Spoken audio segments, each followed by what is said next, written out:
morning, long drive, you plug in, and the charger limps along, like it's nursing a cold. Is the BYD Seal actually slow, or are we missing the bigger picture? Let's sort the specs from the reality and why people keep shouting about slow charging.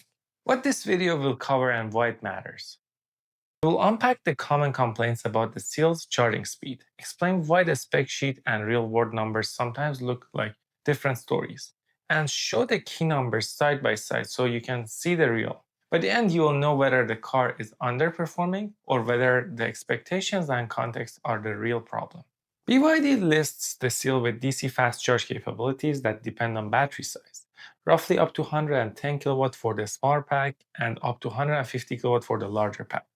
With a 30 to 80% fast charge time, BYD advertises the 26 to 36 minute range depending on configuration. Those are the headline specs buyers see and latch onto when comparing cars. People on forums and owners report very different experiences. Some users say their Seal rarely reaches those pack powers and often charges at much lower speeds, sometimes under 40 kilowatts for long stretches, resulting in multi-hour charges that feel unacceptable. Others get bursts near the spec but see power drop quickly as the session continues. Those conflicting reports are exactly why this topic is keep blowing up online. Here's a short version. A spec like up to 150 kilowatt is a peak number under ideal condition. Battery state of charge, temperature, charger capability, connector, and software all must line up. In contrast, real-world charging is an average over the session.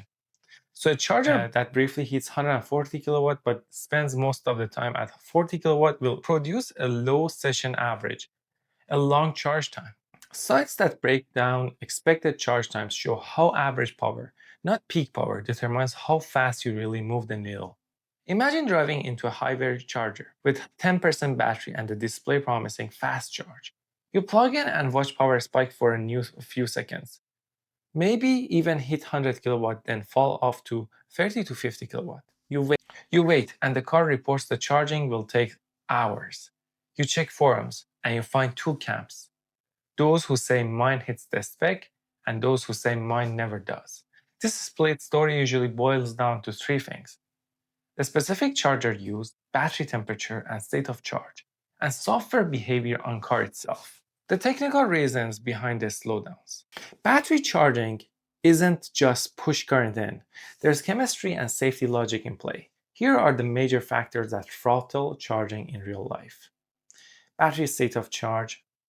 Most of the cars accept peak power in middle state of charge window, often roughly 10 to 50 or 10 to 60%.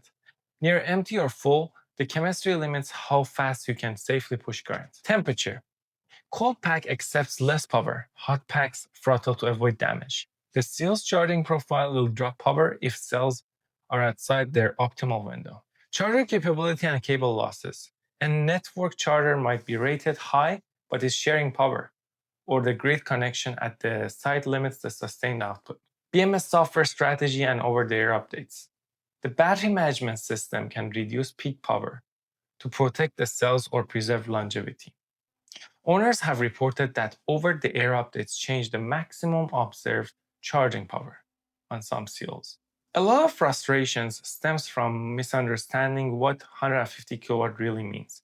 Advertising headlines highlight peak numbers because they look impressive, but most charging sessions are judged on average power between 10, 20%, and 80% state of charge. And the real-world average is what fills your range in the time you're parked at the charger. When that average is low, people feel cheated, even if the spec is technically true for an instant peak. Across forums and reviews, you see recurring patterns.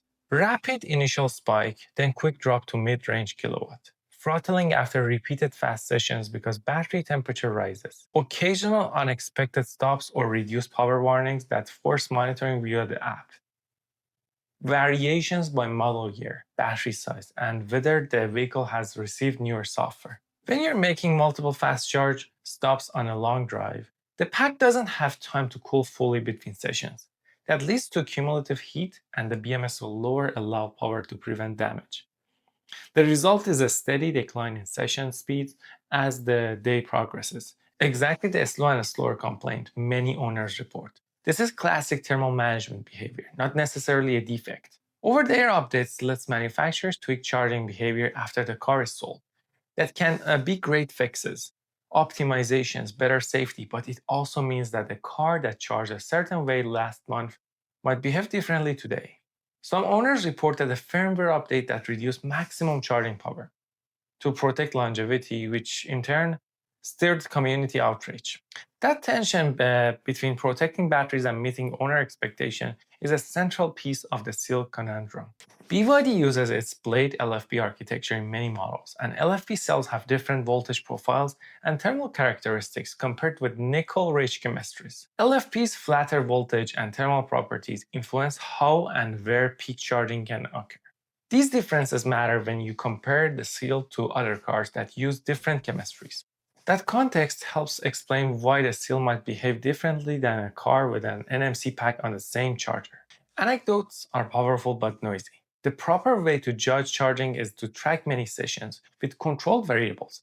Same charger, same starting state of charge, similar temperatures, and a clean measurement of average power over the session.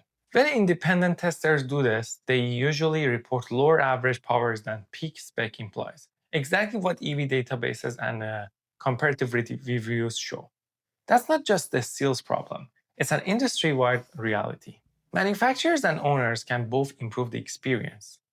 Manufacturer side fixes, better transparency in charging graphs on the spec sheet show expected average power windows, not just peaks.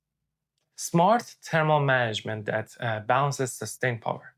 Clear user guidance about preconditioning and ideal state of charge windows for fast charging. If needed, software options that let owners choose maximum performance versus maximum longevity modes. Owner side reactions, like using chargers that are known to be high quality and not heavily shared. Precondition the battery if the car supports it, start warming before arriving, and avoid trying to rip huge power at extreme state of charge. Charge mid-range for fastest effective energy transfer. Keep firmware updated, but read the release notes. Updates sometimes change charging strategy. At the heart of the Seal debate is a simple trade-off. Push more current now and you get faster charge today, but you may pay with faster degradation over years. Manufacturers often dial back peak behavior in the name of warranty life and total cost of ownership. That's disappointing when you want instant top-ups, but sensible from a long-term engineering viewpoint. When someone buys a car expecting the advertised number and then experience slow charging, it feels like bait and switch. Add social sharing and forum screenshots of slow sessions, and a few angry posts become viral impressions that the model is slow. But complaints don't always tell the whole story. Many owners with careful testing do reach advertised numbers under ideal conditions. The mismatch between expectation and everyday reality is the core PR and ownership issue here. Ultimately, most buyers don't measure peak kilowatt. They measure how long they wait at the charger and whether that fits their life. If a car gives reliable 30 to 40-minute stops for most long trips and easy overnight charging at home, many buyers will be happy. The Seals spec promises headline, fast numbers, but unless you live with the car, use the same chargers, and manage the preconditioning, your mileage literally and figuratively will vary. So what's the truth? The BYD Seals charging spec is technically correct for ideal conditions, but real-world averages often fall short of the headline because battery state of charge, temperature, charger behavior, and software strategy all matter. Owners' reports of slow charging are real and useful because they highlight lived experiences, but they don't always mean the car is defective. The real solution is better transparency from manufacturers, smarter thermal and software choices, and clearer guidance so owners know how to get the most realistic expectation.